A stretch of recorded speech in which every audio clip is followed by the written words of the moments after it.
नमस्कार मेरे दोस्तों, स्वागत है आप सभी का। और मैं हूं जयसिंह मौर्य। आज हम लोग बात करेंगे 11th का जो हमने टॉपिक पढ़ा है some basic concept of chemistry, उसके हम क्वेश्चंस जो आपकी टेक्स्ट बुक में दे रखा है उसके क्वेश्चंस हम सीरियल वाइज 1 से स्टार्ट करके लास्ट तक ले चलेंगे। सारे न्यूमेरिकल तो मैं यहीं पे आपको डिस्कस करवाऊंगा, थ्योरी जो आपको जरूरत पड़ेगी वो मैं दे चुका हूं, और अगर आपको एक्स्ट्रा थ्योरी पूछता है थ्योरी से हटके तो मैं आपको डिटेल में उसको समझाते हुए आगे बढ़ूंगा। उम्मीद करता हूं कि आपने चैप्टर जितने भी लेक्चर आपको मिले हैं वो सभी देख लिए होंगे, क्योंकि देखने के बाद ऐसा कोई चीज ही नहीं है, ऐसा कोई क्वेश्चन ही नहीं है टेक्स्ट बुक में जो आप ना कर सको। मैं उस लेवल तक आपको कंटेंट दे चुका हूं जिससे आपके सारे क्वेश्चंस हो जाएंगे। समझ में आ रही बात? मैंने बहुत ही एकाग्रता से हर एक क्वेश्चंस को चेक किया है, फिर उसके बाद थ्योरी पढ़ाना स्टार्ट किया था, इसीलिए ताकि आपको क्वेश्चन सॉल्व करते समय कोई प्रॉब्लम ना आए। तो अगर आप क्वेश्चंस के ये वीडियो आप देखने वाले हैं तो मेरा सजेशन है जिसके पास टेक्स्ट बुक है वो टेक्स्ट बुक अपने पास रखें, और नहीं भी रखते हैं तो कोई दिक्कत वाली बात नहीं है। मैं जो है आपको क्वेश्चंस के पूरी डाटा लिखते हुए सॉल्व करता चलूंगा आगे। चलिए तो बात करें। और एक चीज और है, जैसे आपने पढ़ा होगा तो मुझे करने की जरूरत नहीं है। और एक चीज आपको बता दूं, जितना कंटेंट हमने दे दिया आपकी बोर्ड के हिसाब से, आपकी टेक्स्ट बुक के हिसाब से सफिशिएंट है। बात समझ में आ रही है? सुना तो होगा ही ना आपने कि जंगल जंगल ढूंढ रहा है मृग कस्तूरी को। समझिएगा, जंगल जंगल ढूंढ रहा है मृग कस्तूरी को, कितना मुश्किल होता है तय करना खुद से खुद की दूरी को। आपके अंदर ही है वो सारे नॉलेज जो आप जगह जगह पे ढूंढना चाह रहे हैं। आपने इतना सफिशिएंट पढ़ लिया है कि इसकी जरूरत ही नहीं पड़ेगी आपको कि कहीं और से पढ़ें आप। बात समझ में आ रही है? तो ये कहावत मेरी याद रखिएगा। चलिए आइए स्टार्ट करते हैं क्वेश्चन एंड आंसर का सेशन, और बहुत ही मजा आने वाला, मैं फिर से बोल रहा हूं। तो पहला चैप्टर है some basic concept of chemistry. एकदम हलवा बना देंगे मेरे भाई, बस ध्यान से देखते जाना। तुम्हें लगेगा क्वेश्चन कर रहे हैं कि टेबल याद कर रहे हैं, इतना आसान लगेगा। देखिएगा एक्सरसाइज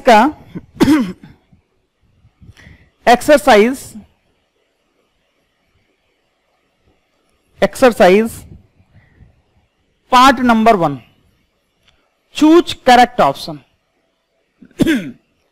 अब करेक्ट ऑप्शन कैसे चूज करोगे आप? जब आपको आएगा तब ना करोगे। तो चलिए देखते हैं। पहला क्वेश्चन कह रहा है, question number A, a sample of pure water whatever the source always contain dash dash dash by mass of oxygen and 11.1% by mass of hydrogen। कह रहा है कि जो भी सोर्स हो H2O को प्राप्त करने का, हमने प्राप्त कर लिया है जिसमें 11.1% बाई मास क्या है? हाइड्रोजन है। क्या है? हाइड्रोजन है। तो ऑक्सीजन का परसेंटेज निकालना है। तो सुनो मेरे भाई, आपने जब ना रेशियो निकाला होगा तो हाइड्रोजन क्या था? 2, ऑक्सीजन क्या है? 16। तो 1:8 का रेशियो आएगा। कितने का रेशियो आएगा? 1:8 का रेशियो आएगा।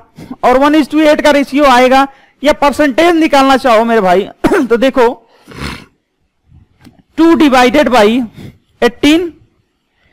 अरे भाई इंटू 100 करोगे कि नहीं करोगे? हाइड्रोजन का परसेंटेज निकालने के लिए ये करोगे तो क्या 1/9 गुणे 100 आएगा। और जब आप इसको डिवाइड करोगे तो क्या 11.1% आएगा कि नहीं आएगा? बिल्कुल आएगा। जब आप ऑक्सीजन के परसेंटेज की बात करोगे तो ऑक्सीजन, ध्यान समझिएगा, ऑक्सीजन कितना परसेंट है? अरे मेरे भाई ऑक्सीजन कितना परसेंट है निकालने के लिए क्या करोगे? 16 डिवाइडेड बाई ओवरऑल मास कितना है इसका? 18 है, इंटू 100 करूंगा, और 100 करूंगा तो क्या हो जाएगा? ये हो जाएगा 2 से काटोगे तो कितना है? 8/9 इंटू 100 और ये आएगा लगभग 88.88%। 88.88% और ऑप्शन कौन सा सही दे रखा है? ए। आपने कहा अरे देखिए ना 1:8 का रेशियो है, मैं चाहता तो डायरेक्ट कर देता, मैं चाहता तो 8 × 11.1% करके 88.8 कर देता, लेकिन आपको समझाना भी जरूरी था। क्या था? आपको समझाना भी जरूरी था परसेंटेज कैसे निकालते हैं। ठीक है, तो बताइए अगर मैं पूछूं आपसे कि ये कौन सा लॉ इलिस्ट्रेट कर रहा है, कौन से लॉ को फॉलो कर रहा है, तो डेफिनिट प्रोपोर्शन ऑफ लॉ। क्या कहता था डेफिनिट प्रोपोर्शन लॉ? कि तुम ना किसी भी सोर्स से लेके आओ, किसी भी सोर्स से लेकर आओ, बनाने का मेथड कोई भी हो ना, परसेंटेज क्या होगा उनका? सेम होगा। चलिए आगे बढ़ते। क्वेश्चन नंबर बी कह रहा है which of the following compounds can not demonstrate the law of multiple proportion.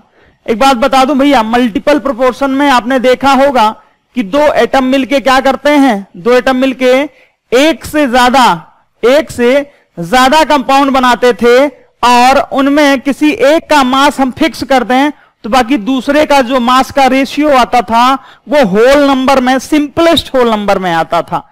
तो ध्यान से समझिएगा, आपको पहचानना हो तो क्या पहचानेंगे? Only 2 atom. ध्यान समझिएगा, ओनली 2 एटम्स होने चाहिए। इसमें कितने एटम्स होने चाहिए?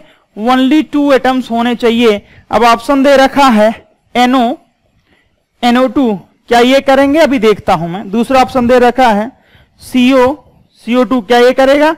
देखते हैं अभी। थर्ड ऑप्शन दे रखा है H2O2, क्या ये करेगा? मेरे एग्जांपल में ही आप देखा होगा Na2S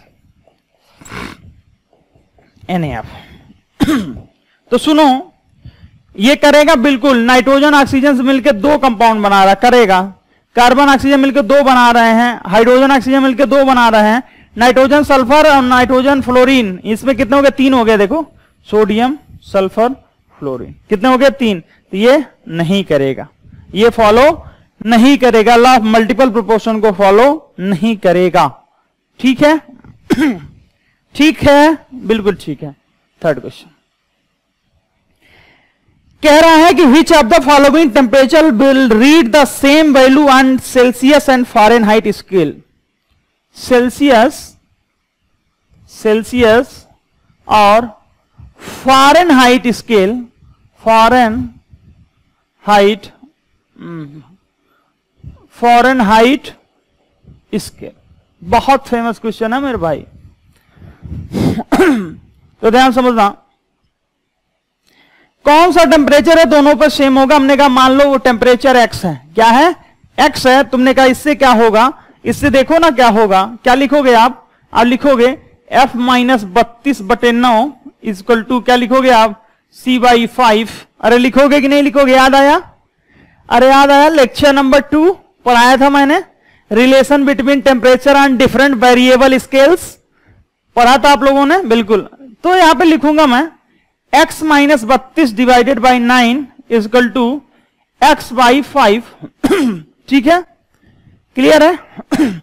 तो यहां पे आप क्रॉस मल्टीप्लीकेशन कर दो 5 को इससे, तो 5x - 5 × 32 इक्वल टू 9x आएगा। 5x - 5 × 15 5 × 10 160 equal to 9x। अब ध्यान से समझो मेरे भाई, x को उधर ले जाएंगे x को क्या करेंगे? x को इधर ले जाएंगे तो आएगा -160 equal to 9x - 5x। -160 equal to हो जाएगा 4x, x इक्वल टू हो जाएगा -40 डिग्री। अब आप कहेंगे ये सेल्सियस में कि फ़ारेनहाइट? अरे मेरे भाई, क्वेश्चन ने कह रखा है कि वो कौन सा टेम्परेचर है जिसपे degree centigrade, degree Celsius, centigrade बोलूं बात एक ही है, डिग्री सेल्सियस और डिग्री फ़ारेनहाइट सेम है, तो मैंने x माना और x मान के ये क्वेश्चन सॉल्व करने की कोशिश की। समझे कि नहीं समझे मेरे भाई? समझ में आया? चलिए कुछ बच्चे जो है कमेंट करते रहते, मैं कह दूं कि मेरे गले में भी प्रॉब्लम है, दवा भी चल रहा है, इसका इलाज भी हो रहा है, तो आप परेशान ना हो।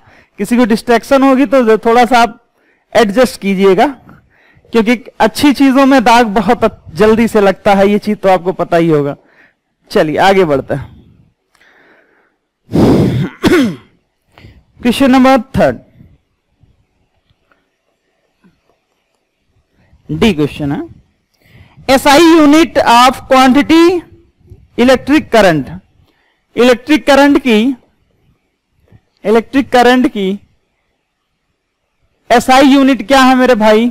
एम्पियर है कि नहीं है? अरे याद किया है कि नहीं किया है? वीडियो आपने देखा होगा, देखा है ना? देखा है ना? चलो ई क्वेश्चन है, in the reaction N2 plus 3H2 gives 2NH3. The ratio by volume of N2H2 and NH3 1:3:2. इनके वॉल्यूम का रेशियो दे रखा है 132. दिस इलुस्ट्रेट्स द लॉ ऑफ, कह रहा है कि ये कौन सा लॉ बताता है? अरे भाई पढ़ा होगा गैलुसैक्स का लॉ. गैलुसैक्स का लॉ क्या था? अरे law of gaseous volume, gaseous volume. वो कहता था कि यदि कोई बैलेंस रिएक्शन है, और बैलेंस रिएक्शन में ध्यान समझिएगा, बैलेंस रिएक्शन में जो रिएक्टेंट और प्रोडक्ट के कोफिशिएंट होते हैं उन्हें हम स्टोइकियोमेट्रिक कोफिशिएंट कहते हैं, और स्टोइकियोमेट्रिक कोफिशिएंट के रेशियो में ही वॉल्यूम क्या करते हैं? रिएक्ट करते हैं. तो इनका रेशियो कितना है? 1, 3, 2. तो इनके वॉल्यूम का भी रेशियो क्या होगा? 1, 3, 2. तो कौन सा ऑप्शन सही होगा मेरे भाई? Gaseous volume. क्या हो जाएगा?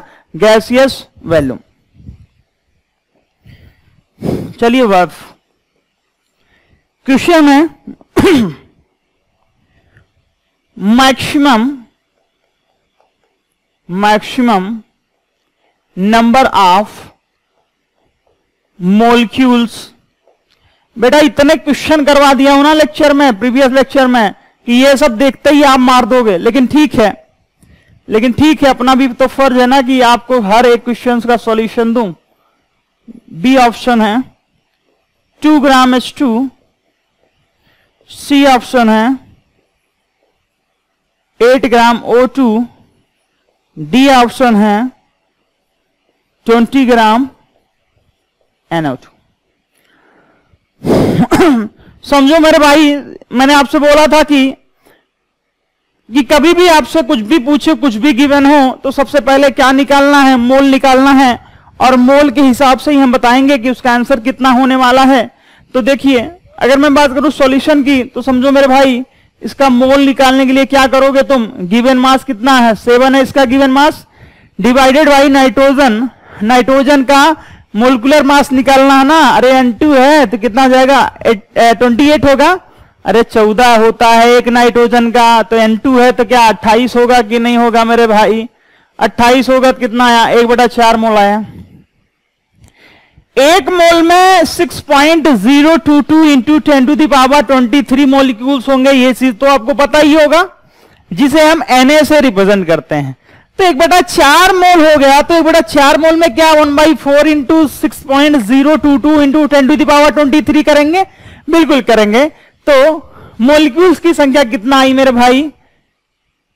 1/4 इंटू 6.022 इंटू 10⁻23. क्या इतने मॉलिक्यूल्स आएंगे N2 के? बिल्कुल आएंगे. तुमने कहा 2 ग्राम H2 है, तो देखो जरा मोल निकालोगे मेरे भाई तो क्या आएगा? 2/2. अरे एक हाइड्रोजन का एक होता है, H2 है तो इसका कितना हो जाएगा? 2 हो जाएगा. और यहां से आएगा 1 मोल, और 1 मोल आने के बाद मेरे भाई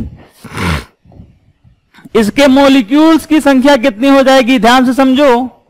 क्या 1 इंटू 6.022 इंटू 10⁻23 होगा कि नहीं होगा? अरे होना ही चाहिए, क्यों नहीं होगा? इसका मोल निकालोगे मेरे भाई तो क्या आएगा? ध्यान से समझो. इसका मास दे रखा है 8, डिवाइडेड बाई ऑक्सीजन होता है 16. 2 ऑक्सीजन है तो कितना बेटा? 32. तो लिखा है 32 इक्वल टू 1/4 मोल. कितना आया? 1/4 मोल. अरे 8 चौक 32 होता है कि नहीं होता? होता है. तो मॉलिक्यूल्स की बात करोगे मेरे भाई, एक मोल में Na होता है 6.022 इंटू 10⁻3 होता है. तो 1/4 मोल में 1/4 इंटू 6.022 इंटू 10⁻3 होगा कि नहीं होगा? अरे होना चाहिए कि नहीं होना चाहिए? होना चाहिए ना. चलिए 20 ग्राम N2 में ध्यान से समझो मेरे भाई, मोल निकालोगे इसका. आप लिख लीजिएगा अपने अकॉर्डिंग, में ज्यादा लंबा नहीं कर सकता ना, मुझे बहुत सारे क्वेश्चंस करवाने हैं। 20 डिवाइडेड बाई नाइट्रोजन देखो 14 प्लस 16 दूनी 32, सुनो मेरे भाई 16 दूनी 32, 32 जोड़ोगे तो क्या हो गया 46 हो गया, क्या हो गया 46 हुआ कि नहीं हुआ, 46 हो गया। तो लिखूंगा मैं 46 और ये आएगा कितना, किससे काट सकते हो, 2 से काट सकते हो, आएगा 10/23, नहीं काटना अपने को क्या 1 से छोटा आएगा, हाँ भैया 1 से छोटा आएगा। तो मॉलिक्यूल्स कैसे निकालोगे, सुनो मेरे भाई, आएगा क्या 10/23 इंटू 6.022 इंटू 10⁻23। अब तुम खुद ही सोच के बताओ मेरे भाई, ऑप्शन कौन सा सही होना चाहिए, ऑप्शन कौन सा सही होना चाहिए, किसका मॉलिक्यूल ज्यादा है, देखो किसका ज्यादा है, क्या इस वाले का मॉलिक्यूल्स ज्यादा है कि नहीं ज्यादा है, ज्यादा है तो ऑप्शन बी होना चाहिए कि नहीं होना चाहिए, अरे होना चाहिए कि नहीं होना चाहिए, मोदी जी कहते हैं ना होना चाहिए कि नहीं होना चाहिए, होना चाहिए ना, आप जवाब क्या आता होना चाहिए, तो आपको भी बोलना होना चाहिए, होना चाहिए ना। चलिए आगे बढ़ता नेक्स्ट क्वेश्चन है जी, how many gram of H2O are present in 0.25 mole of it. ईमानदारी से बताओ वीडियो देखा है ईमानदारी से बताओ वीडियो देखा है, अगर देखा है तो क्या ये नहीं हुआ मेरे भाई, मैंने आपको लिख लिख के बताया 1 मोल हो तो क्या होगा, 2 मोल हो तो क्या होगा, 3 मोल हो तो क्या होगा, ऐसे ऐसे लिख के मैंने आपको समझाया और बताया है। अगर उसके बावजूद भी नहीं कर पा रहे हो तो इसमें गलती किसकी है, अपन की है, नहीं है मेरे भाई आपकी है। तो देखो अगर 1 मोल H2O होता तो सुनो मेरे भाई, मैंने क्या बोला था, इसका मोलिकुलर वेट कितना होता 18, तो 1 मोल H2O का वेट कितना होता मेरे भाई 18 ग्राम होता, कितना होता 18 ग्राम होता। लेकिन 0.25 मोल H2O की बात कर रहा है, तो 0.25 मोल ऑफ H2O कितना हो जाएगा 18 इंटू 0.25, अरे मल्टीप्लाई करोगे ना कितना आएगा 4.5 ग्राम कितना आएगा 4.5 ग्राम। तुमने कहा सर ये नहीं समझ में आया, तो सुनो, क्या ये तो जानते हो ना, अरे जानते हो कि नहीं जानते मेरे भाई, जानते हो फॉर्मूला 0.25 मोल दे रखा है, मास तो हमको निकालना है, इसका कितना होता है 18 होता है, तो यहां से मास निकल के आएगा क्या मेरे भाई 0.2 इंटू 18 कितना आ गया 4.5 ग्राम हो गया मेरे भाई, समझे कि नहीं अरे समझे कि नहीं समझे, समझ गए। Next question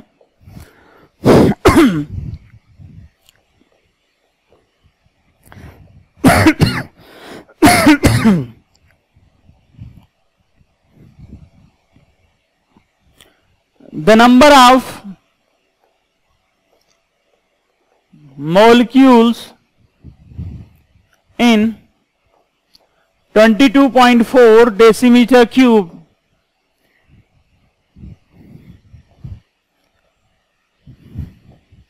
centimeter cube of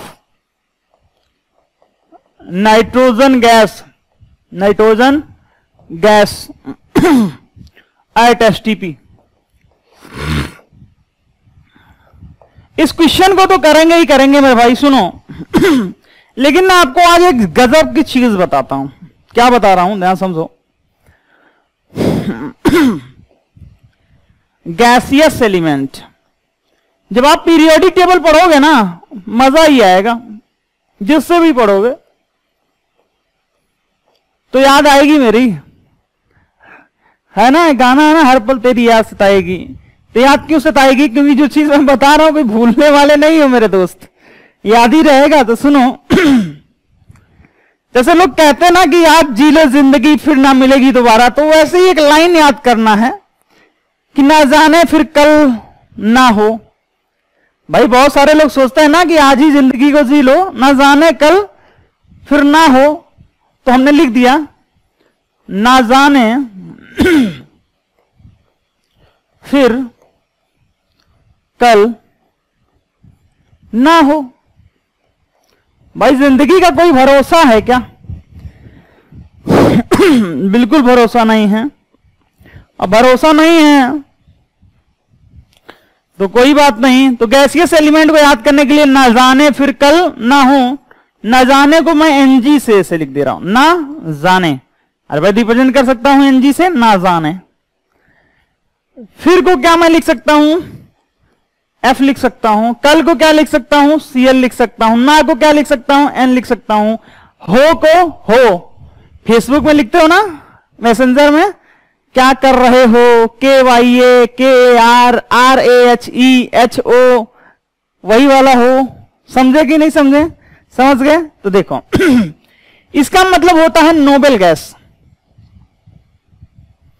इसका मतलब क्या होता है? Noble gas. और नोबेल गैस कौन कौन से होते हैं? ग्रुप 18 वाले। भाई क्लास 10 तक तो पढ़ाई होगा ना कुछ न कुछ, बेइज्जती मत कराओ यार। ग्रुप 18 पढ़ा होगा कि नहीं पढ़ा होगा? ग्रुप 18 के एलिमेंट पीरियोडिक टेबल में सबसे लास्ट में होते हैं। मैंने बोला था पीरियोडिक टेबल कर ही लेना मेरे भाई। Helium, neon, argon, krypton, xenon, radon. कैसे याद करते हैं? हीना, नीना, अरीना, करीना, जरीना, रीना। लड़कियों के नाम तो याद हो ही जाते होंगे। चलो कुछ और तरीके से याद करते हैं। हे निशा, निशा कोई लड़की है। हे निशा, अड़ कर जिंदा रहना।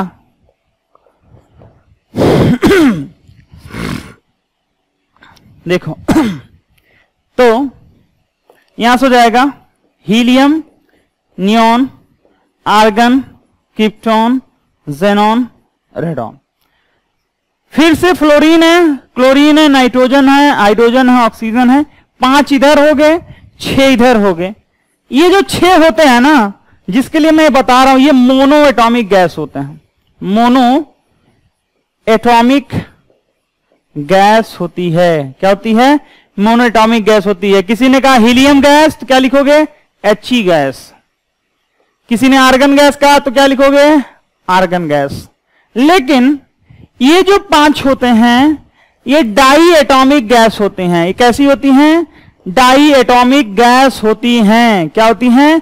डाई एटॉमिक गैस होती हैं। इन्हें हम F2, Cl2, N2, H2, O2 के नाम से जानते हैं। अरे कितने हैं? 11 है ना। अरे ना जाने फिर कल ना हो, fluorine, chlorine, nitrogen, hydrogen, oxygen, helium, neon, argon, krypton, xenon, radon, यही तो है। ये तो मैं उसके अंदर थोड़ा सा आपके घुस के बता रहा हूं। तो क्या आज की बात से याद रखोगे मेरे भाई? कोई बोला आपसे नाइट्रोजन गैस तो क्या लिखोगे? N2 गैस लिखोगे। कोई बोला आपसे ऑक्सीजन गैस तो क्या लिखोगे मेरे भाई? O2 गैस लिखोगे। किसी ने कहा हाइड्रोजन गैस तो क्या लिखोगे? H2 गैस लिखोगे। कॉन्सेप्ट क्लियर है? कॉन्सेप्ट क्लियर है? चले आई क्यों बताया था? देखो कह रहा है नाइट्रोजन गैस। अगर भैया ये नहीं समझ पाए N है कि N2, तो बेटा ऑप्शन तो गलत, आंसर तो गलत आने ही वाला है। इसी के लिए इतनी ज्यादा थ्योरी मैंने बताई। तो आप समझ गए मेरे भाई नाइट्रोजन गैस का मतलब क्या? N है कि N2? N2। क्या रट्टा मरवाना है, बोलना है? समझ गए हैं? ठीक है, खुद से समझ गए। इससे अच्छी बात क्या हो सकती है? देखो एक मोल, क्या देख रहा? देखो मोल निकालने का फॉर्मूला होता है V लीटर डिवाइडेड बाई 22.4। अब तुमने कहा सर 22.4 सेंटीमीटर क्यूब है, इसका मतलब क्या दे रखा है? 22.4 ml दे रखा है। आपने यदि वीडियो मेरा देखा हो सेकंड वाला, तो मैंने वहां बताया था कि 1 ml बराबर 1 सेंटीमीटर क्यूब होता है। क्या होता है? 1 सेंटीमीटर क्यूब। तो इसे मैं लिख सकता हूं 22.4 गुणे 10 के पावर -3 लीटर। तो मोल क्या आएगा?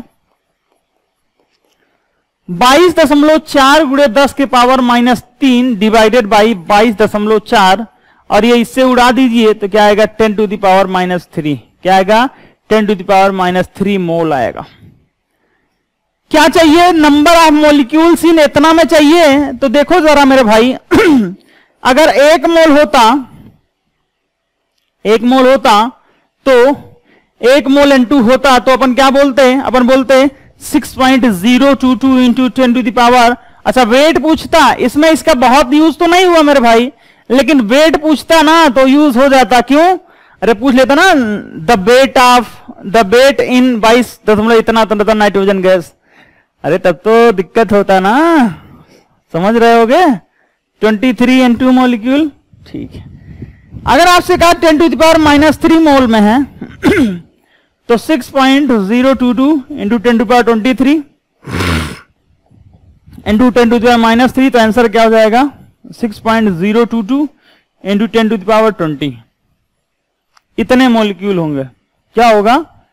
इतने मॉलिक्यूल होंगे। किसके भाई? मेरे N2 का। Crystal clear?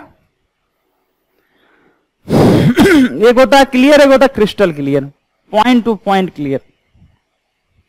चलिए आगे बढ़ते हैं। ऑप्शन देख लीजिएगा, मेरे पास ऑप्शन नहीं मिला है, मुझे बस आपकी टेक्स्ट बुक मिली है। देख रहे हैं?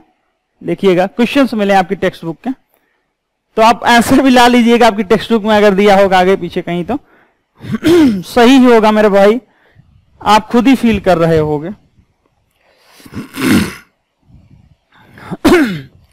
क्लास नोट्स पढ़ा होगा तो वहीं से उठ के डायरेक्ट ये क्वेश्चन आ गया है। क्या पूछा है? Largest number of atom, largest number of atoms, A option है 1 ग्राम AU सॉलिड, बी है 1 ग्राम सोडियम सॉलिड, सी है 1 ग्राम लिथियम सॉलिड, 1 ग्राम Cl2 गैस। देखो, ना जाने कल फिर ना हो, क्लोरीन आया ना, कभी भी Cl में एग्जिस्ट नहीं करेगा ना ना ना। मोल निकालो मेरे भाई, 1/197। इसका एटॉमिक मास कितना होता है? 197। इसका मोल निकालोगे तो 1/23। इसका मोल निकालोगे मेरे भाई तो क्या 1/7 आएगा। इसका मोल निकालोगे मेरे भाई तो क्या 1/71 आएगा। क्यों? एक क्लोरीन का 35.5 होता है, 2 क्लोरीन है तो कितना हो जाएगा? 71 हो जाएगा। मैं आपसे बोल दूं, अगर आपने एग्जाम का नाम सुना हो, नीट 2020 का क्वेश्चन है मेरे भाई, ये आपकी टेक्स्ट बुक के जैसा था, बस 1 ग्राम Ag था यहां पे, और यहां पे 1 ग्राम मैग्नीशियम था। क्या था? मैग्नीशियम था। बाकी ऑप्शन आपका सी वाला था। तो सोचो जरा ऐसा ही कुछ था क्वेश्चन। हाँ, नीट नाम नहीं सुना है? सुना नहीं है तो मिटा दो, हाँ हटाओ इसको, जाने दो। सोचो कि किसमें लार्जेस्ट नंबर ऑफ एटम होगा। इतना पढ़ लिया है, कुछ तो कॉमन सेंस होगा, कुछ तो चीज आप समझ रहे होगे। क्या समझ रहे हो? कि जिसका मोल ज्यादा ना मेरे भाई, उसका एटम्स ज्यादा होगा। क्यों? सारे तो सारे एटम्स ही हैं। अरे समझे कि नहीं समझे? समझ गए? तुमने कहा सर इसका मोल ज्यादा है लेकिन इसका एटम क्या आएगा? इसका एटम जब निकालोगे मेरे भाई, नंबर ऑफ एटम क्या आएगा? इसका 2 इंटू 1/71 आएगा, और ये 1/35.5 होगा इसका आंसर। इतने एटम्स आएंगे, लेकिन इसमें कितने एटम होंगे? 1/7, 1/23, 1/97। बताओ कौन सी संख्या सबसे बड़ी है? कौन सी? क्या सी वाली संख्या सबसे बड़ी है? इसके मोल्स भी ज्यादा हैं तो इसके नंबर ऑफ एटम्स भी ज्यादा होंगे। इसमें एटम्स क्या हो रहे हैं? इसमें मॉलिक्यूल्स इतने आएंगे, लेकिन 2 एटम है ना एक मॉलिक्यूल में। भाई लेक्चर पढ़ा होगा तो समझ में आ रहा होगा नहीं पढ़ा तो जाके पढ़ो, लेक्चर नंबर 4।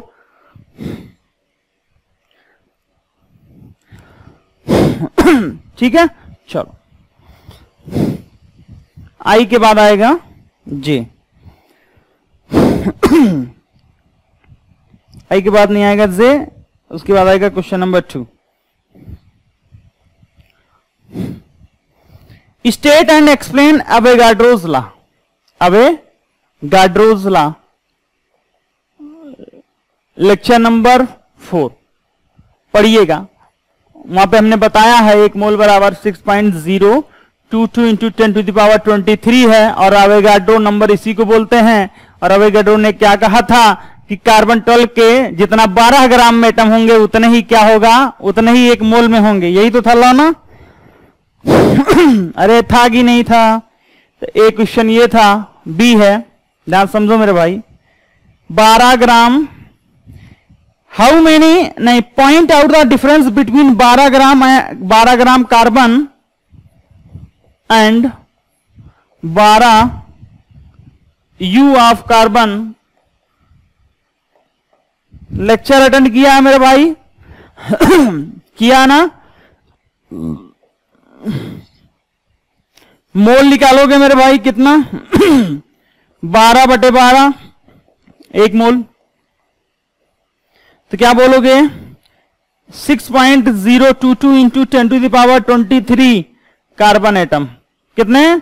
इतने ढेर सारे कार्बन एटम। लेकिन इसके बारे में बोलोगे मेरे भाई तो क्या हो जाएगा? अरे 12 यू दे रखा है, 12 एमयू दे रखा है। इसका मतलब क्या है? ये मास ऑफ 1 एटम है। कितना है?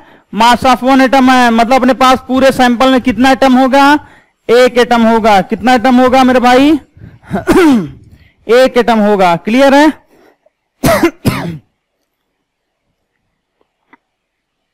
समझे? समझ गया। चलो सी नंबर। लाइव इंटरेक्शन की बात अलग है, इत्तेफाकन लाइव इंटरेक्शन भी होगा, परेशान मत होइए। फिर मैं आपके डाउट्स लूंगा, फिर मैं समझाऊंगा। अभी मेरा काम क्या, मैं सिर्फ आपको सॉल्यूशन बता दे रहा हूं, आपको समझ में आ जाएगा, गारंटी समझ में आ जाएगा। How many grams does an atom of hydrogen weight? How many grams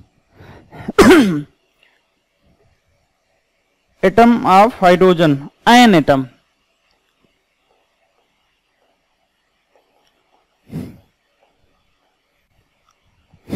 देखो मेरे भाई, बात करोगे हाइड्रोजन का तो इसका वेट कितना था? 1.008 एमयू, जिसे हम नियरली क्या मानते थे? 1 एमयू मानते थे। दोनों मान लीजिए, कोई दिक्कत वाली बात नहीं है। पूछ रहा है ग्राम में कितना वेट होगा, तो अपने को पता है कि 1 एमयू वैल्यू होती है 1.66 इंटू 10⁻24 ग्राम। क्या होता है? 24 ग्राम। तो चाहे इसमें गुणा कर लीजिए, चाहे 1 में गुणा कर लीजिए, बात वही है, कैलकुलेशन थोड़ी सी बढ़ जाएगी। समझे? अरे समझे ना? कितना सिस्टम है? D, calculate the molecular mass of compound in amu. NH3, B है CH3COH एसिटिक एसिड, तीसरा है ethyl alcohol C2H5OH।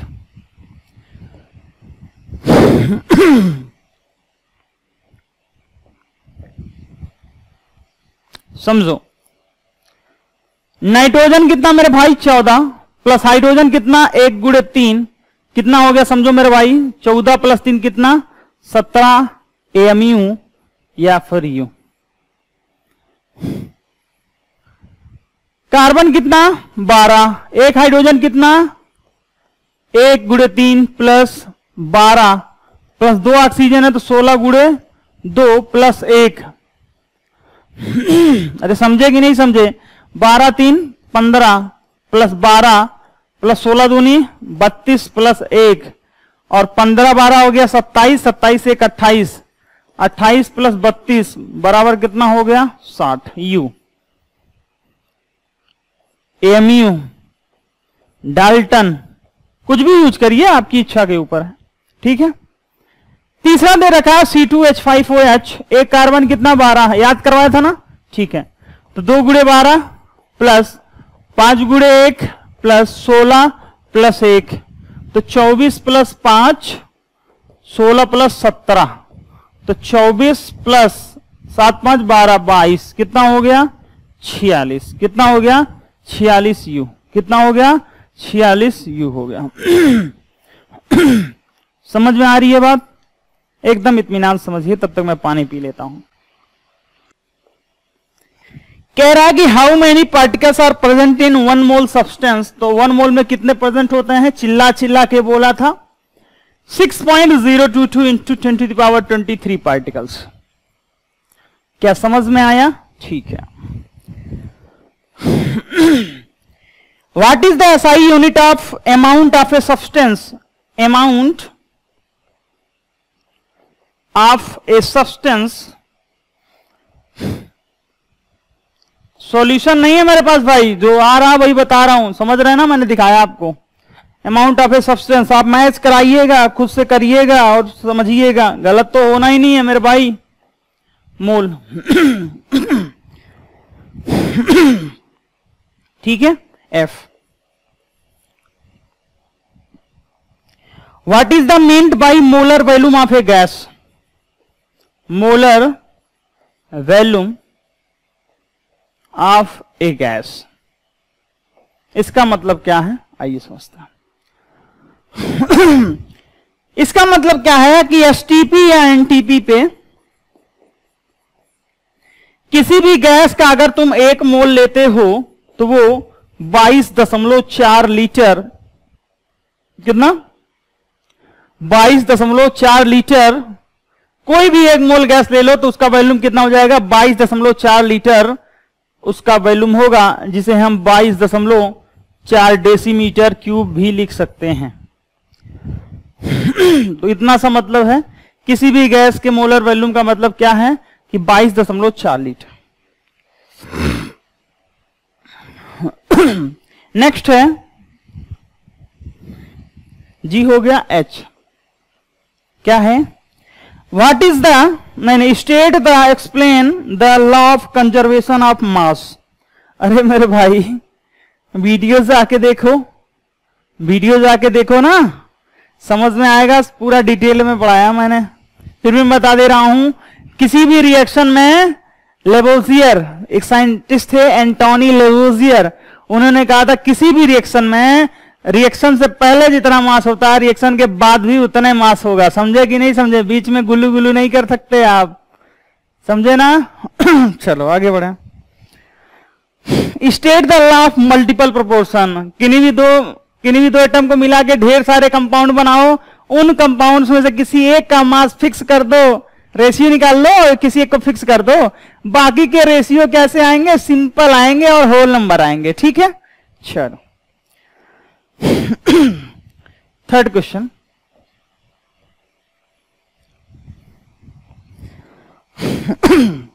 Homogeneous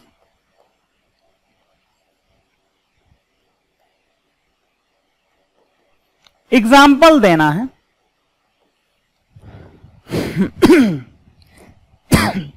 homogeneous का मतलब है कि जिसके पार्टिकल मिलते ना हो। देखो जरा, जैसे एल्कोहल प्लस वाटर, जैसे एल्कोहल प्लस वाटर, दूसरे, अरे एल्कोहल में वाटर मिलाओगे तो क्या हो जाएगा, मिल नहीं जाएगा। अरे समझे कि नहीं समझे? जैसे चीनी मान लीजिए घुल गया है प्लस वाटर, ठीक है, ठीक है। दूसरा है हेट्रोजीनियस मिक्सचर। ये ओपी बोलेंगे उनके लिए, समझे कि नहीं समझे? ओपी क्यों? जिन्होंने लेक्चर नहीं अटेंड किया वो आए यहां पढ़ने। देखो जरा, तुमने कहा सिलिका, सिलिका में क्या मिला दो, कैल्शियम कार्बोनेट मिला दो। तुमने कहा फील नहीं आया, हमने कहा सुनो, चीनी में दाल मिला दो मेरे भाई। तुमने कहा हाँ ये चीज समझ में आया, सुनो, कुछ भी मिला दो, चीनी में पत्थर मिला दो, चीनी में क्या मिला दो, पत्थर मिला दो। क्लियर है? तीसरा, एलिमेंट्स बहुत फेमस है भैया, अच्छे अच्छे हिल जाते हैं कंपाउंड्स।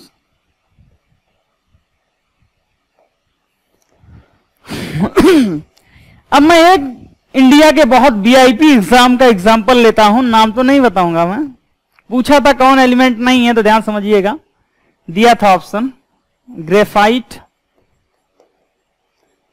डायमंड,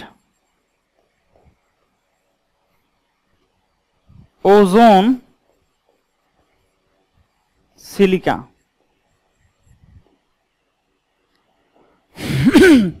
एलिमेंट्स में क्या होते हैं ध्यान से समझो, only one type, consist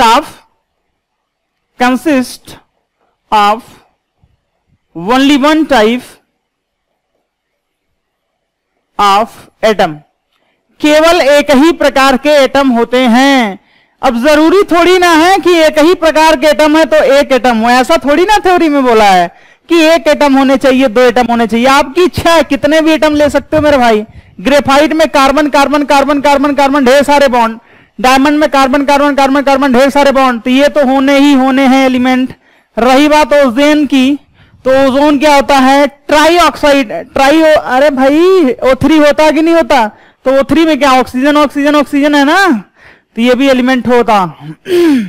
silica SiO2 है, तुम बताओ ये होगा, अरे नहीं होगा, ये नहीं होगा। तो क्या कॉन्सेप्ट क्लियर हो गया। किसी ने कहा हाइड्रोजन होगा, हाँ। H2 होगा, हाँ। नाइट्रोजन होगा, हाँ। N2 होगा, हाँ। आर्सेनिक होगा, हाँ। सिलिकॉन होगा, हाँ। अरे समझे कि नहीं समझे। कैल्शियम होगा, हाँ। P4 होगा, हाँ होगा। S8 होगा, हाँ होगा, होगा ना, हाँ। कंपाउंड क्या होता है,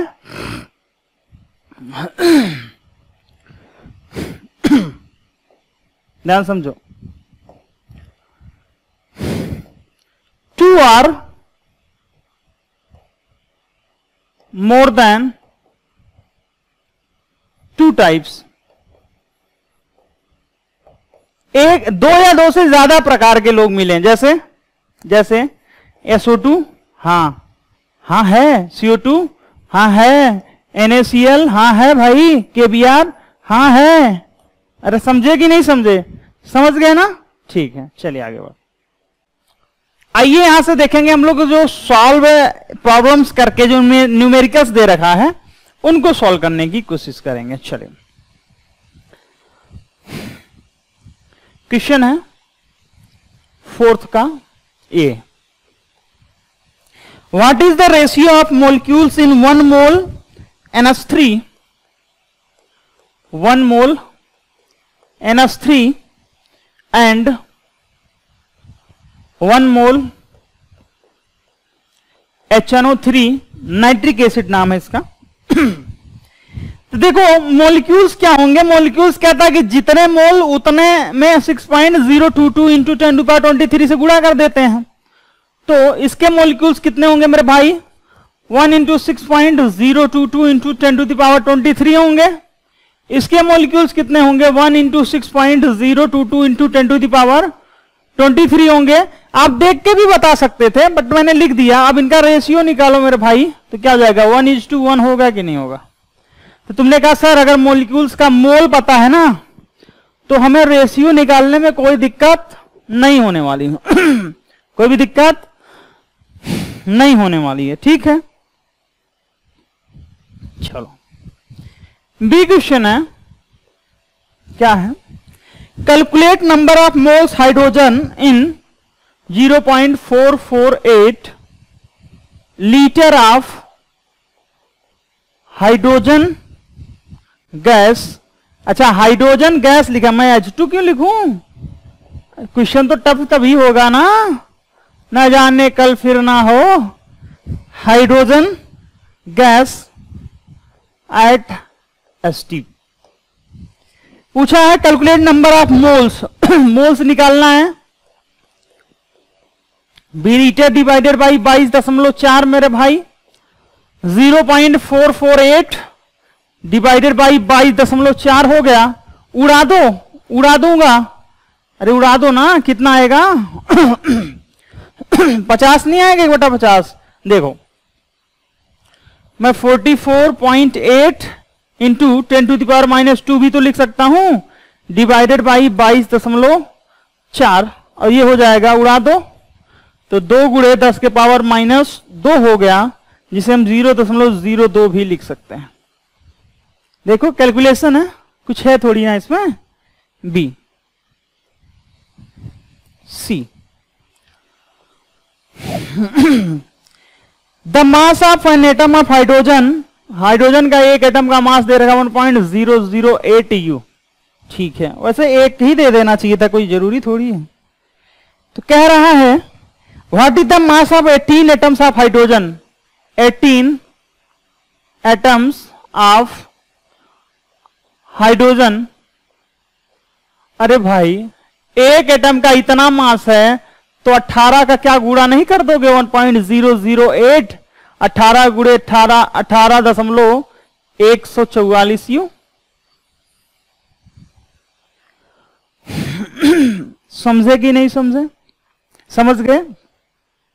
इस वीराने सी दुनिया में हम कहां से कहां चले आए, क्या थे पहले और क्या से क्या हो गए। अरे भाई जिसको मोल की परिभाषा भी नहीं पता थी, मोल के बारे में भी नहीं पता था, आज अपन मोल टू मोल खेल रहे हैं, तो कितने बड़े खिलाड़ी हो गए हैं। सोचिए ना जरा, सोच लिए हैं। चलिए नेक्स्ट क्वेश्चन है, calculate the number of atom in each of the following. ठीक है, 254 यू ऑफ आयोडीन। ठीक, दूसरा सैंपल दे रखा है 254 ग्राम ऑफ आयोडीन। अगले टॉपिक में भैया सुनो, अगले टॉपिक में आपको इतना दर्द नहीं झेलना पड़ेगा। अगले टॉपिक में ना मैं स्टार्टिंग से ही क्या करूंगा, टाइप्ड मटेरियल रखूंगा, तो थोड़ा सा आसान रहेगा। ठीक है, अभी बहुत सारी चीजें बदलनी बाकी हैं, हम लोग एक्सपेरिमेंट ही तो करते रहते हैं।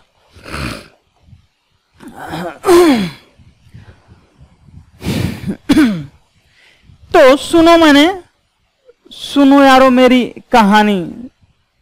ये तो लाइन सुना ही होगा ना, नहीं सुना है तो सुनिएगा। आयोडीन होता है 127 यू। ठीक है, आयोडीन के एक एटम का मास होता है 127 यू। क्लियर है? तो सोचो जरा, नंबर ऑफ एटम निकालना हो, तो नंबर ऑफ एटम निकालना हो और यू में मास दे रखा हो, तो क्या 254 यू बटे 127 यू कर देंगे तो काट दूंगा तो क्या 2 एटम आएगा? 2 एटम ऑफ आयोडीन। मतलब ये जो जितना भारी भरकम दिख रहा था ना, ये 254 यू, ये 254 यू एक्चुअली में कुछ है ना, ये कुछ है ना, ये क्या है? बस 2 एटम का मास है। लेकिन ये जो ग्राम दे रखा ना भैया, ये बहुत भारी है, ये 250 ग्राम है। 250 ग्राम मतलब समझते हो, कहीं मार्केट में 250 ग्राम चीनी खरीदा है? कहां से खरीदा होगा? नालायक जो ठहरे, घर का काम तो करते नहीं होगे। अरे समझे कि नहीं समझे? नहीं समझे? मेरी आंखें ठीक हो गई क्या? चश्मे से ब्लर दिख रहा है, ऐसे तो क्लियर दिख रहा है। नहीं, दोनों से ठीक दिख रहा है। चलिए मोल निकालेंगे भाई मेरे। क्या निकालेंगे? मोल निकालेंगे। कैसे कैसे निकालोगे? Given mass upon molar mass. Molar mass कितना आयोडीन का? 127। आई लिखा, नॉट I2 लिखा है मेरे भाई। क्या लिखा है? आई लिखा है। I2 लिखता तो बात अलग थी। हाँ, आई लिखा है, क्वेश्चन में मेंशन किया है। तो कितना मोल है मेरे भाई? 2 मोल। कितना मोल? 2 मोल। अब सोचो, 1 मोल होता आयोडीन, 1 मोल आयोडीन में 6.022 इंटू 10⁻23 एटम होते हैं आयोडीन के। तो 2 मोल में समझो मेरे भाई, 2 मोल में क्या 2 गुणे 6.022 इंटू 10⁻23 होगा। क्या इसे मल्टीप्लाई करोगे तो 12.044 गुणे 10 के पावर 23 होगा। और इसे लिख सकते हो 1.2 इंटू 044 लिख दीजिए इंटू 10⁻24 एटम। क्या जाएगा? 10⁻24 एटम। क्लियर है?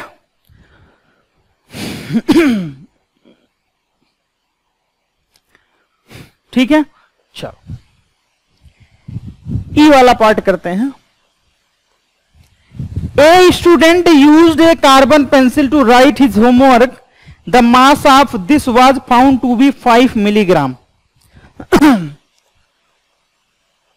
पेंसिल की जो नोक नहीं होती ब्लैक वाली, वो कार्बन ग्रेफाइट की बनी होती। वो कह रहा है कि 5 मिलीग्राम पाया गया है। तो the number of moles of carbon in his homework writing, अरे ठीक है, कुछ मोल पूछा ना, क्या पूछा है? मोल पूछा है, बस वो घुमा रहा है। अरे घुमाने दो, क्या होगा, सीधे तो आंसर लाएंगे ना। मोल निकालो मेरे भाई। 5 मिलीग्राम क्या हो जाएगा? 5 × 10⁻³ ग्राम हो जाएगा।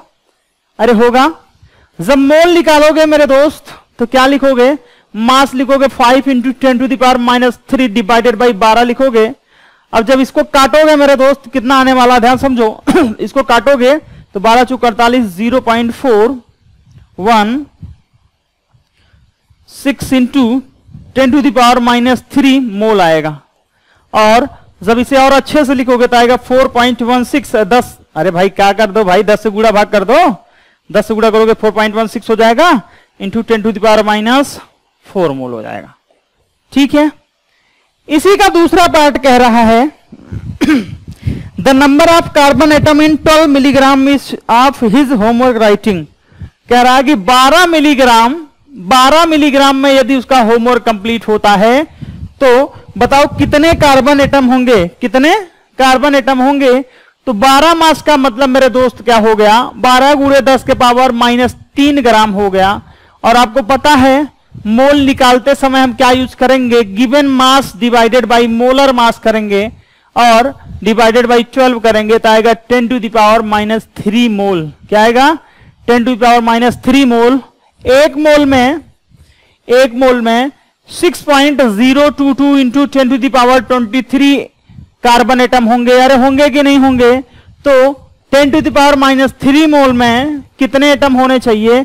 क्या 10⁻³ इंटू 6.022 इंटू 10⁻23 कैलकुलेट करिएगा तो आएगा 6.022 इंटू 10⁻20 एटम्स होगा। क्या होगा? 6.022 इंटू 10⁻20 एटम्स होगा। क्लियर है? ठीक। क्वेश्चन है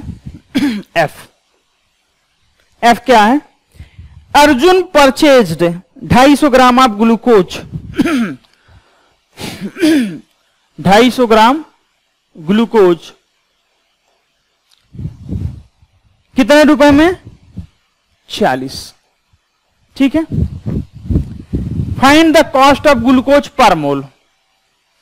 ग्लूकोज पर मोल। सोचो जरा, 250 ग्राम ग्लूकोज 40 रुपए में खरीद रहा है तो ग्लूकोज पर मोल। अब हमने कहा सर ग्लूकोज पर मोल तो समझो ग्लूकोज के बारे में। C6H12O6 ये है भैया ग्लूकोज। इसका मोलर मास जानते हैं कितना होता है? इसका मोलर मास 180 ग्राम पर मोल होता है। इसका मतलब जानते हैं क्या होता है? कि एक मोल ग्लूकोज का मास जो होगा, एक मोल ग्लूकोज का जो मास होगा वो कितना होगा? 180 ग्राम। तो आधा क्वेश्चन तो हो गया। पूछ रहा ग्लूकोज पर मोल, समझो 180 ग्राम हो गया ना एक मोल में। तो 250 ग्राम मेरे भाई खरीदता है 40 रुपए में, तो 1 ग्राम खरीदेगा मेरे भाई 40/250 रुपए में। 180 ग्राम खरीदना हो मेरे भाई तो खरीदेगा 40/250 गुणे 180। और इसको काटोगे पीटोगे, मुझे कुछ याद आ रहा, 28.8 ग्राम होगा मेरे भाई। क्या होगा? 28.88 ग्राम होगा शायद।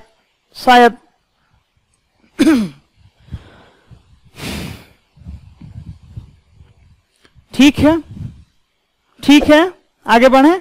चलो नेक्स्ट क्वेश्चन है जी।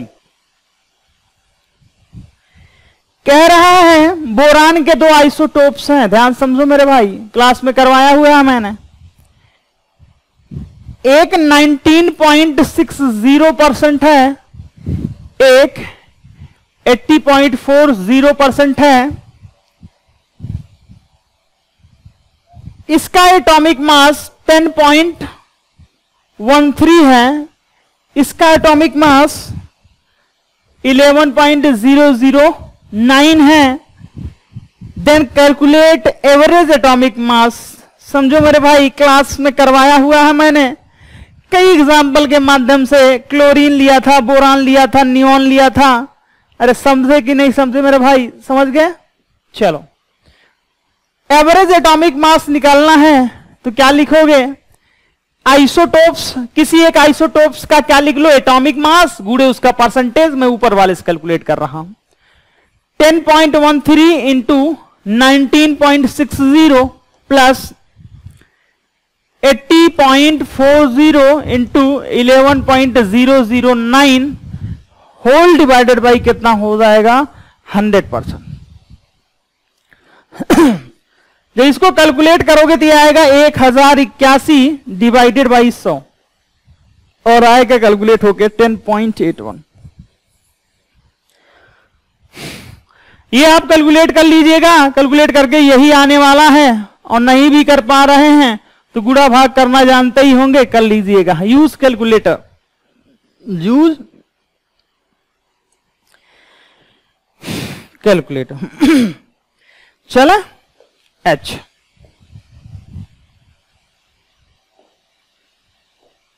एच ठीक है, दिख रहा है?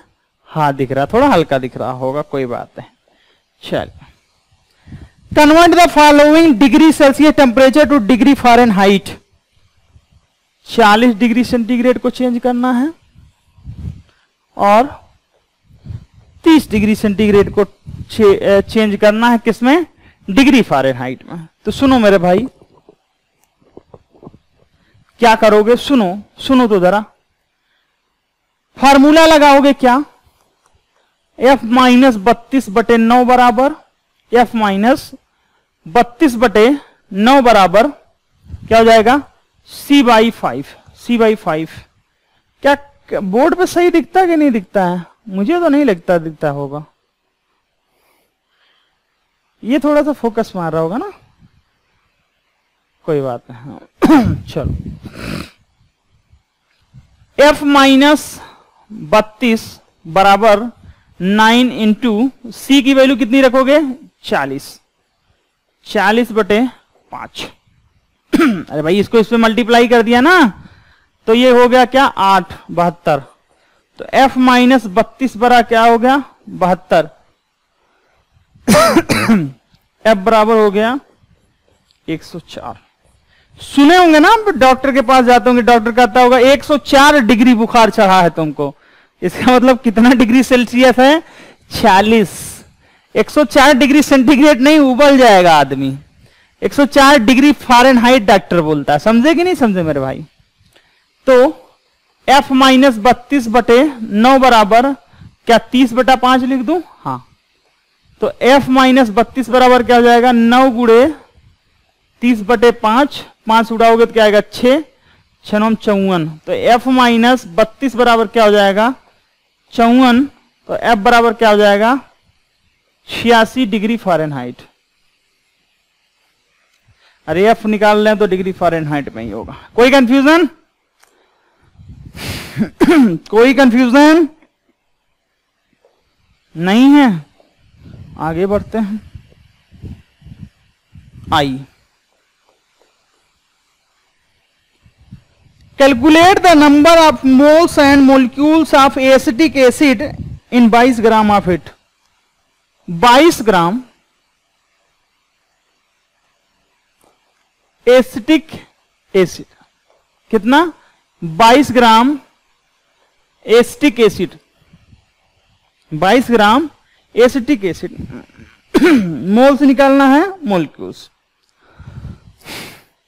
देखो भैया, एसिटिक एसिड होता है CH3COOH। अभी कुछ देर पहले बोला था, जिसका मोलिकुलर वेट कितना होता है?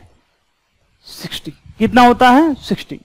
तो मोल निकालोगे 22 डिवाइडेड बाई 60। क्या करोगे? 22 डिवाइडेड बाई 60 हो जाएगा 11/30 और ये आएगा 0.366। क्या आएगा? 0.366। 11 3 3 9 6 3 18 0.336 आएगा शायद। 366, हाँ यही मोल आएगा। 0.336 मोल आएगा। अगर 1 मोल होता तो 6.022 into 10 to the power 23 acetic acid के मॉलिक्यूल मिलते हैं। लेकिन अपने पास तो 0.366 मोल है। इसका मतलब क्या हो गया, 0.366 into 6.022 into 10 to the power 23, 6 3 18, ऐसे गुणा करोगे तो आएगा 2.20। कैलकुलेट हो क्या आएगा, 2.20 into 10 to the power 23 molecules of acetic acid. कुछ भी मैंने पहाड़ नहीं उखाड़ा है, इसमें कुछ भी नहीं किया है, बस मोल निकाला है और बेसिक फॉर्मूला लगाया है। क्या किया है, बेसिक फॉर्मूला लगाया है। मैं जब हट जाऊं तो स्क्रीनशॉट ले लिया करिए।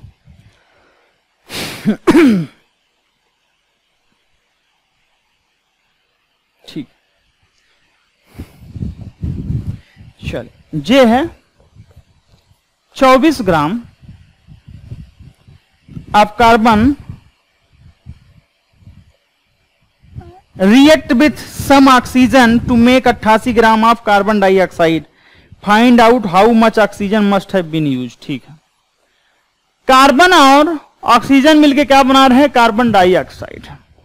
क्वेश्चन में कह रहा है कि 24 ग्राम कार्बन यूज हो रहा है, इसके बारे में पता नहीं था, हमने एक्स मान लिया, और ये कितना बन रहा है, 88 ग्राम बन रहा है। क्या बन रहा है, 88 ग्राम बन रहा है। रिएक्शन बैलेंस है, हाँ रिएक्शन बैलेंस है।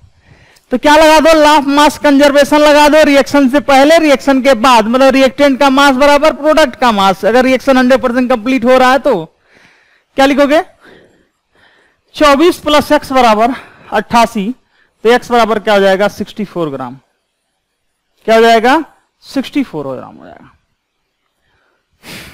ठीक है, ये सब जब आप मोल कैलकुलेशन में पढ़ोगे तो एकदम हलवा लगेगा आपके लिए। ठीक, के वाला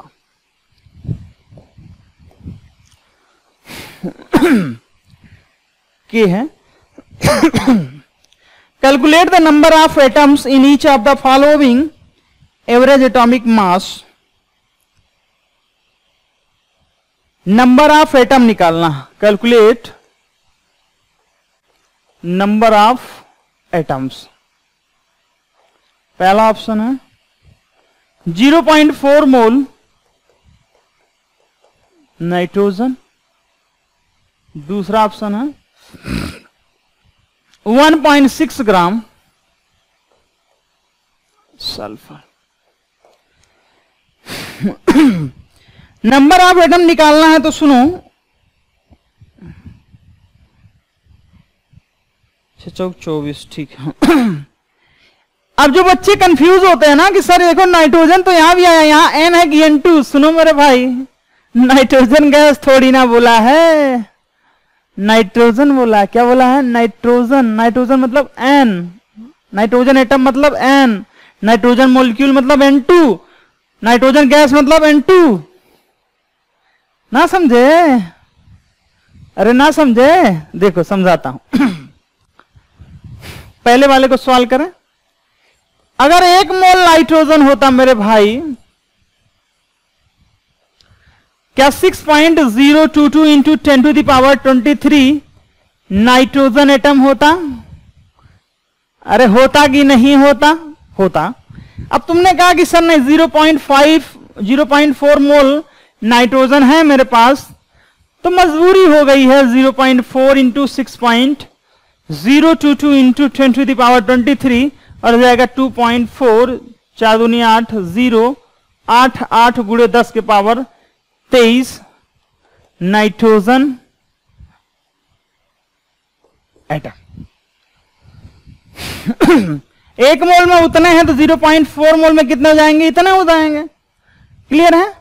हमने का 1.6 ग्राम सल्फर है, तो इसका मोल निकाल लो। मोल निकालोगे कितना, ग्राम दे रखा तो मोल निकालेंगे ना। 1.6 डिवाइडेड बाई सल्फर का वेट कितना होता है, 32। कितना होता है, 32। कितना हो जाएगा, 16 दूनी 32, 1/20, 0.05 मोल। और जब आप इसका एटम निकालोगे तो हो जाएगा 0.05 into 6.022 into 10 to the power 23, या फिर इसको ऐसे भी लिख सकते हो 0.05 Na। अरे Na का मतलब भी तो यही है ना, 6.022 इंटू 10⁻23। अरे है कि नहीं है भाई? है ना? चलो L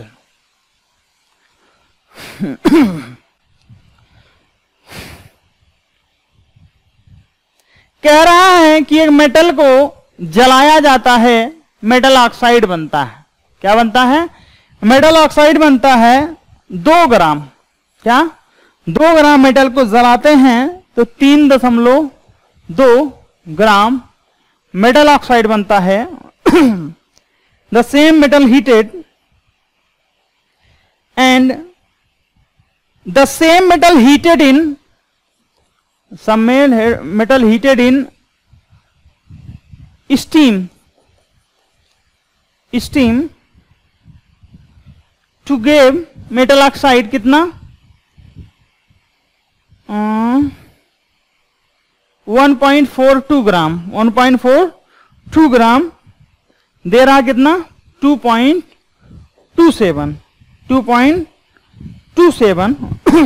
ग्राम। देन पूछ रहा कि which law is verified by this data. सुनो क्वेश्चन देख के ही लग रहा है कि डेफिनिट प्रोपोर्शन का है। क्यों? अरे भाई मेथड ही तो चेंज किया ना। पहले बार O2 से कह रहा है स्टीम मतलब H2O क्या हो गया? H2O को बॉइल कर रहा है, H2O स्टीम में बनाने का मेथड अलग है। डाटा देखोगे ना, डाटा देखो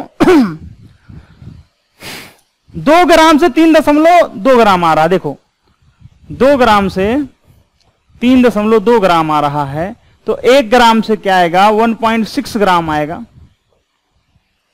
तो 1.42 ग्राम से देखो कितना आएगा। क्या 1.42 इंटू 1.6 करोगे? कैलकुलेटर है क्या इसमें?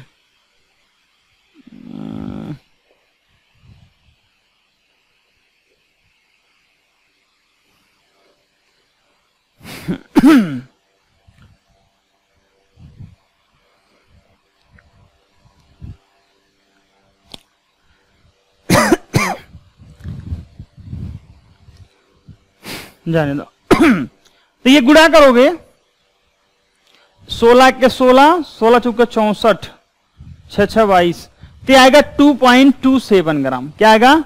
2.27 ग्राम। समझो कि 2 ग्राम से 3.2 ग्राम मिल रहा है तो मैंने 1 ग्राम का निकाल लिया। अभी क्वेश्चन में कह रहा कि नहीं 1.42 ग्राम इतने ग्राम बनाता है, तो मैंने फिर इसी डाटा से उसका भी निकाल लिया।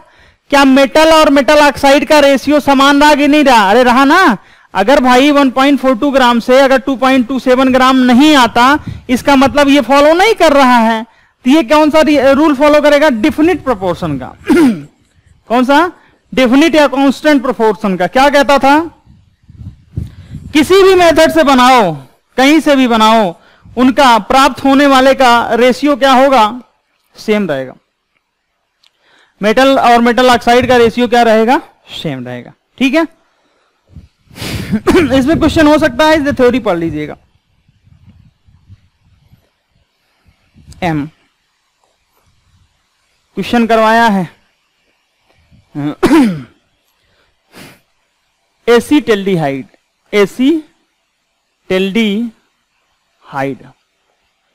CH3CHO बोलते हैं।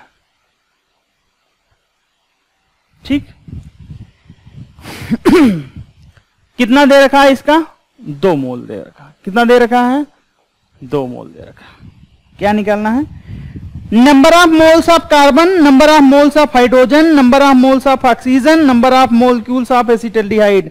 अरे सुनो मेरे भाई, ग्लूकोज वाला पढ़ाया था नहीं? पढ़ाया था लेक्चर में, समझे नहीं? ग्लूकोज का 1 मोल लिया था, कार्बन के मोल निकाला था, फिर मैंने 2 मोल लिया था उसी का, फिर कार्बन हाइड्रोजन ऑक्सीजन का मोल निकाला था। पढ़ते नहीं हो? क्या करते हो? पढ़ो लिखो, समझ रहे हो? पढ़ोगे लिखोगे तभी ना कर पाओगे। पढ़ते तो हो नहीं। पढ़ते हो तो बताओ इसका आंसर। लेक्चर अटेंड किया है? नालायक। देखो देखो इसका 2 मोल है तो कार्बन के कितने मोल होंगे? कितने कार्बन है? 1 2 कार्बन है तो 2 गुणे 2 बराबर हो जाएगा 4 मोल कार्बन। क्या हो जाएगा? 4 मोल कार्बन एटम हो जाएगा। हाइड्रोजन की बात करो तो 4 गुणे 2 बराबर 8 मोल हाइड्रोजन एटम होगा। क्यों? अरे भैया 1 मोल होता तो 4 मोल हाइड्रोजन होता, 2 मोल का सैंपल दे रखा। ऑक्सीजन क्या हो जाएगा? ऑक्सीजन हो जाएगा कितना? 1 गुणे 2 बराबर 2 मोल ऑक्सीजन एटम। कितने मॉलिक्यूल हैं? अच्छा बताओ कितने मॉलिक्यूल हैं? 2 कार्बन, 2 2 4 6 7, कितने हैं? 7 एटम हैं। कितने हैं? 7 एटम हैं। लेकिन अपने से पूछा क्या? नंबर ऑफ मॉलिक्यूल पूछा ना, तो मॉलिक्यूल 1 मोल CH3CHO होता तो अपन बोलते 6.022 into 10 to the power 23 molecule. अरे यही ना, क्लास नोट्स में सब करवाया यार, करते नहीं हो यार तुम लोग। कर लिया करो। तो 2 मोल में क्या आ जाएगा? 2 into 6.022 into 10 to the power 23 molecule मेरे भाई। क्या? Molecule.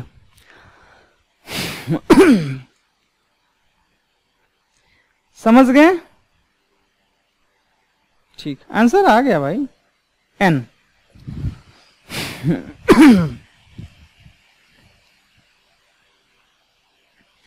Calculate the number of moles of magnesium oxide MgO इन 80 ग्राम।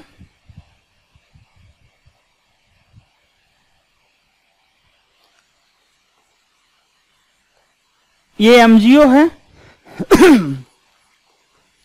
80 ग्राम। दूसरा क्वेश्चन है 10 ग्राम। क्या बोल रहा भाई मेरे? Calculate the number of moles. Mole निकालना है। देखो Mg होता है 24, ऑक्सीजन होता है 16, कितना हो गया? 40। कितना हो गया? 40। मोल निकालना है तो मोल क्या होता है? गिवन मास कितना है? 80 डिवाइडेड बाई मोलर मास कितना? 40। जो मोलिकुलर मास होगा वही तो होगा मोलर मास। अरे होगा कि नहीं होगा? होगा ना। कितना हो गया? 2 मोल हो गया। कितना हो गया? 2 मोल हो गया। 10 ग्राम दे रखा है मेरे भाई, तो इसका मोल निकालोगे तो क्या हो जाएगा? 2 मोल निकालोगे, 10 ग्राम दे रखा है तो इसका मोल निकालोगे क्या हो जाएगा? 10/40 हो जाएगा। मतलब कितना मोल? 1/4 मोल, मतलब 0.25 मोल। यूनिट MOL लिखिए। डायरेक्ट मोल लिख लीजिए, कोई बुरा थोड़ी ना मानेगा। कोई बुरा मानता है क्या? क्या हुआ? कुछ नहीं।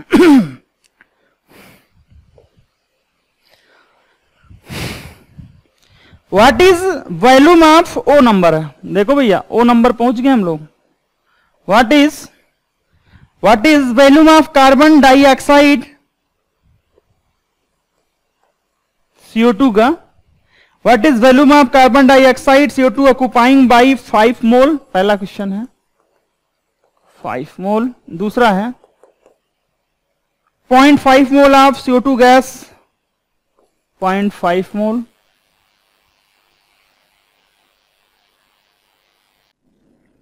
चलो इधर देखो, क्वेश्चन नंबर O। किसकी बात कर रहे थे? O की। पहला है 5 मोल, दूसरा है 0.5 मोल, दूसरा है 0.5 मोल। तो ध्यान समझिएगा करना क्या है। बेसिकली इसमें कुछ करना नहीं है। 1 मोल का जो वॉल्यूम होता है 22.4 लीटर या 22.4 डेसीमीटर क्यूब भी अपन बोल सकते हैं। ठीक है, तो 5 मोल का क्या हो जाएगा? 5 इंटू 2.4 डेसीमीटर क्यूब और ये हो जाएगा 112 डेसीमीटर क्यूब। 0.5 मोल का हो जाएगा 0.5 इंटू 22.4 डेसीमीटर क्यूब। सिंपल सी बात है। ठीक है, चलो बात करते हैं पी पे। Calculate the mass of potassium chlorate, ध्यान समझिएगा, KCl 2 KClO3 gives 2 KCl plus 3 O2। अभी हमने मोल नहीं पढ़ा तो हमें याद रखना है इसका 2 का रेशियो है, इसका भी 2 का रेशियो है, इसका 3 का रेशियो है। क्वेश्चन क्या पूछ रहा है, लिख रहा है calculate the mass of potassium chloride required to liberate 6.7 decimetre cube of oxygen. कितना? 6.7 डेसीमीटर क्यूब। तो इसका मोल निकाल लो खटाक से, 6.7 डिवाइडेड बाई 22.4 कर लोगे इसका मोल निकालोगे तो कितना आएगा? क्या 0.3 आएगा? 6 3 18 7 3 21 0.3 मोल आएगा। कितना आएगा? 0.3 मोल आएगा। अगर ये 0.3 मोल बन रहा है मेरे दोस्त तो समझो जरा, क्या ये 0.2 मोल रहा होगा और 0.2 मोल का वेट निकालना है KClO3 का। ध्यान समझो, KClO3 का मोलर मास दे रखा है 122.5, तो हो जाएगा 0.2 इंटू 122.5 और इसका आएगा आंसर 24.5 ग्राम। क्या आएगा? 24.5 ग्राम आएगा। क्लियर है? अरे बात समझ में आ रही है? चलिए Q क्या है? Q कह रहा है calculate the number of atoms of hydrogen present in 5.6 gram of urea, also calculate the number of atom of NCNO। देखो 5.6 ग्राम यूरिया, ये क्लास में मैंने कराया है फिर भी मैं बोल दे रहा हूं, NH2CO NH2, इसका जब मोल निकालोगे मेरे दोस्त तो आएगा 5.6 डिवाइडेड बाई 60, इतना आएगा क्या? मोल। अगर बात करो टोटल एटम की तो टोटल एटम कितना हो जाएगा? कैलकुलेट कर लेना, 2 1 3 4 5 6 6 2 8, 8 गुड़े 5.6 डिवाइडेड बाई 60 कितना आएगा? 8 into 5.6 divided by 60 number of atom, calculate number of atoms of hydrogen. ठीक है, अगर हाइड्रोजन एटम की बात करोगे मेरे दोस्त तो समझो हाइड्रोजन एटम कितना आएगा? 2 इधर 2 इधर, तो 4 इंटू अरे भाई टोटल नंबर ऑफ एटम कितना हो जाएगा? इंटू Na करोगे ना, 6.022 इंटू 10⁻23। एक मोल में इतने हैं, एक मोल में Na होते हैं, तो इतना मोल आया है, इतने मोल में क्या करोगे? Na का मल्टीप्लाई करोगे और हाइड्रोजन निकालो तो क्या करोगे? 4 इंटू 5.6 इंटू 6.022 इंटू 10⁻23। अरे इतने मोल आए तो मोलिक्यूल कितने होंगे? मोलिक्यूल कितने होंगे? क्या होगा? 5.6 डिवाइडेड बाई 60 इंटू 6.022 इंटू 10⁻23। इतने मोलिक्यूल हैं और एक मोलिक्यूल में कुल 8 एटम है, एक मोलिक्यूल में 4 हाइड्रोजन एटम हैं और एक मोलिक्यूल में कितने नाइट्रोजन एटम हैं? नाइट्रोजन एटम कितने हैं? 2 हैं। क्या जाएगा? 2 गुड़े ये 2 गुड़े 5.6 डिवाइडेड बाई 60 इंटू 6.022 इंटू 10⁻23। और इसी प्रकार ऑक्सीजन एटम निकालना चाहोगे तो ऑक्सीजन एटम निकालने के लिए क्या लिखोगे? क्या लिखोगे? 1 into 5.6 divided by 60 into 6.022 into 10⁻23। और कार्बन एटम निकालना होगा तब भी उसका आंसर यही होगा, क्योंकि कार्बन और ऑक्सीजन एटम क्या है बेटा? सेम है। तो कुछ भी नहीं है, थ्योरी आपने पढ़ी है तो क्वेश्चन कर ले जाओगे। ठीक है, थोड़ा सा मैं स्पीड करवा रहा हूं क्योंकि अपने को थोड़ी सी प्रॉब्लम है तो आगे देखते हैं। Calculate the mass of sulphur dioxide produced by burning 16 gram of sulphur in excess of oxygen. Sulphur को जला रहे हो भैया, कितने में? SO2 बनाएगा। क्या बनाएगा? SO2 बनाएगा। तो sulphur dioxide produced by burning 16 gram of sulphur, कितना ग्राम? 16 ग्राम सल्फर को जला रहे हो तो देखो मेरे भाई, एक मोल इसका, एक मोल इसका, एक मोल इसका, तो ये किस रेशियो में चल रहे हैं? अरे भाई किस रेशियो में चल रहे हैं? 16 ग्राम मतलब 1 मोल हो गया, ये भी 1 मोल हो गया, ये भी 1 मोल हो गया। अरे समझे कि नहीं समझे? और SO2 1 मोल है तो 1 मोल का मतलब क्या हो गया? इसका SO2 का मोलिकुलर मास निकालो, 32 प्लस 2 गुणे 16 कितना हो गया मेरे भाई? 64 हो गया। कितना हो गया? 64। तो 1 मोल का वेट कितना हो जाएगा? 64 ग्राम हो जाएगा। क्या हो जाएगा? 64 ग्राम हो जाएगा। ठीक है। अब पांचवा क्वेश्चन जो है कह रहा है कि एक्सप्लेन करो the need of term average atomic मास। कर चुका हूं, वीडियो देखिएगा। मोलर मास कर चुका हूं, मोल कॉन्सेप्ट कर चुका हूं, फार्मूला मास कर चुका हूं, मोलर वॉल्यूम कर चुका हूं, टाइप ऑफ मैटर कर चुका हूं, मेटलॉइड। फर्स्ट वीडियो में मेटलॉइड की एक डिफिनीशन थोड़ी सी कंफ्यूज कर सकती है, तो विकिपीडिया जो सबसे सही मानी जाती है उसके अकॉर्डिंग बोलता हूं। ये ना मेटल के गुण रखता है ना नॉन मेटल के गुण रखता है, इसे हम सेमी मेटल भी बोलते हैं। ठीक है। ये मेटल और नॉन मेटल के बीच की प्रॉपर्टी रखती है। ठीक है। और कोई भी 100% ध्यान समझिएगा 100% मेटलॉइड नहीं होता है। जैसे कुछ लोग बोलेंगे कि सर सेलेनियम, कार्बन, एल्युमिनियम भी तो होते हैं, तो सेलेनियम लगभग 24% होता है, कार्बन, एल्युमिनियम 8 से 9% होते हैं, पोलोनियम और एस्टाटाइन 50% के लगभग नियर अबाउट होते हैं। बाकी सभी जितने हमने बताए थे, आंटी तेरी सब्जी पूरी बासी में जितने भी आए थे, सभी क्या है बेटा? सभी 80 के आसपास हैं। ठीक है, क्लियर है? तो आपका ये सेशन शुरू हो रहा है, मतलब खत्म हो गया है। अब नेक्स्ट टॉपिक पढ़ेंगे। ठीक है ना? तब तक के लिए ओके बाय।